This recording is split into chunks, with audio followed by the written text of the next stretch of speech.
அனைவருக்கும் கணித வணக்கம்.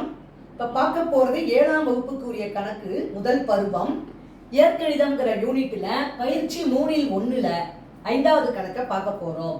பின் வருவனவற்றுள் ஒத்த உறுப்புகளை வகைப்படுத்துக அப்படின்னு சொல்லி கணக்கு கொடுக்கப்பட்டிருக்கு. கீழே உறுப்புகள் நிறைய கொடுத்துருக்காங்க. இந்த உறுப்புகளை நம்ம என்ன செய்ய போறோம்? ஒத்த உறுப்புகளாக வகைப்படுத்தி எழுத போறோம். ஒத்த உறுப்புகள் அப்படின்னா என்ன?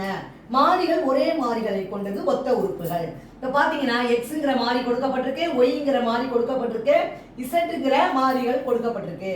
இதை நம்ம ஒத்த உறுப்புகளா பார்த்து நம்ம வகைப்படுத்தி எழுத வேண்டும். இப்ப முதல்ல பாருங்க, எக்ஸ்ங்கிற மாறியை எடுத்துக்கிறேன்.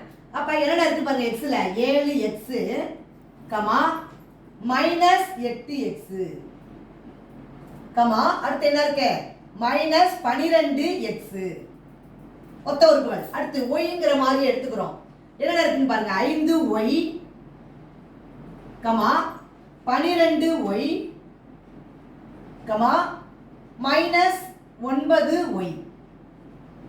அடுத்து இசட்ங்கிற மாதிரி எடுத்து எழுத போறோம் ஒத்த உறுப்புகளா. இசட் எங்க இருக்குன்னு பாருங்க. பாத்தீங்கன்னா 6z comma z comma 11z.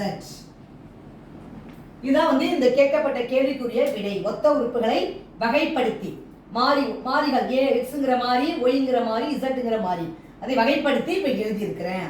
புரிஞ்சுங்களா?